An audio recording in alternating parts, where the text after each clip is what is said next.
Hello, my name is Muhammad Iqbal and you are watching Q and Q. The topic of our video today is the second most youngest elected president of America, John F. Kennedy. John F. Kennedy was America's second youngest elected president. He oversaw one of the most crucial moments in the Cold War, Cuban Missile Crisis, and sought to affirm America's belief in basic human rights by calling for civil rights legislation and an attempt to reduce poverty. Kennedy was assassinated on November 22, 1963, a tragic death that shocked America and the whole world. Born on May 1917, John F. Kennedy came from an illustrious political family. His father, Joseph Kennedy, was a leading member of the Democratic Party, and Joseph encouraged John F. Kennedy in his political ambitions after the war.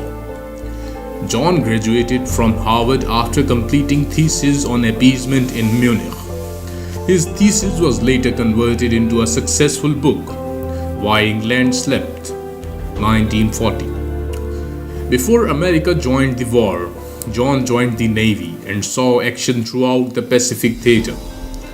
In August 1943, his boat was rammed by Japanese destroyer Amangiri. John F. Kennedy was later decorated for his outstanding bravery in rescuing a fellow crewman.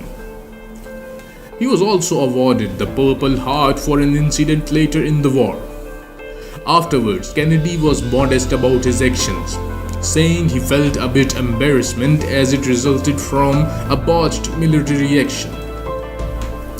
In 1946, he won a seat in Boston for the US House of Representatives, and in 1952 got himself elected to the US Senate, defeating the incumbent Republican. In 1953, he married Jacqueline Lee Bouvier. In 1957, he was awarded the Pulitzer Prize for biography for his book, Profiles in Courage, a book about US senators who stood up for their personal beliefs. In 1956, he was nearly chosen to be vice presidential candidate for Adlai Stevenson. The national exposure raised his profile, and in 1960 he was selected to be the Democratic nomination for the presidency. In 1960, in a very tight election, John F. Kennedy narrowly defeated the much-fancied Republican, Richard Nixon. It was a memorable election with many millions glued to the TV in the pre-election hustlings. John F. Kennedy came across very well on TV and looked more relaxed and professional on camera. It was the time a Roman Catholic had been elected president, and it was a big issue in America, where many Protestants distrusted the prospect of America being influenced by a Vatican. He had to assure voters that he was not a Catholic candidate for the presidency, but someone standing for president who happened to be a Catholic. During his inauguration, John F. Kennedy gave a memorable speech where he famously encouraged citizens to help the nation become strong again. Ask not what your country can do for you, ask what you can do for your country. He also called for greater internationalism. We will make clear that America's enduring concern is for both peace and freedom, that we are anxious to live in harmony with the Russian people, that we see no consequence, no satellites, no riches, that we seek only the day when the nation shall not lift up sword against nation, neither shall they learn war anymore. In 1961, Kennedy ordered the Bay of Pigs invasion of Cuba. It was mostly led by Cuban exiles with minimal US support. However, the invasion was a failure, leading to embarrassing negotiations with Fidel Castro's Cuba. In 1962, the world came extraordinarily close to a nuclear war during the Cuban Missile Crisis. The Soviet Union moved missiles to Cuba. Many in the American military were keen on airstrike on the missile bases, but Kennedy chose a more cautious diplomatic approach.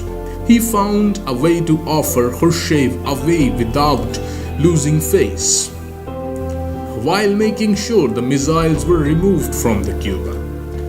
During his brief presidency, John F. Kennedy oversaw an escalation of US involvement in Vietnam, which included sending 16,000 military advisors to the country. Later, Kennedy's Secretary of Defense Robert McNamara said Kennedy considered pulling out of Vietnam in 1963 and believes that if Kennedy had survived, American involvement would have ended. Tape showed that Kennedy's former Vice President Lyndon Johnson later criticized Kennedy's opinion that America should withdraw. In June 1963, Kennedy made a memorable speech in West Berlin. He criticized the Soviets for their divisive wall. He stated, "Freedom has many difficulties and democracy is not perfect, but we never had to put a wall up to keep our people in." John F. Kennedy was assassinated in November 1963. Lee Harvey Oswald was arrested to put on trial for his murder. However, before he could reach trial, Lee Harvey Oswald was killed himself by Jack Ruby. Lee Harvey Oswald always pleaded his innocence, and many believe the assassination was a wider conspiracy. I hope you liked the video. If you did so, please like the video and don't forget to subscribe and share this video as much as you can. For more videos, stay tuned with Q and Q.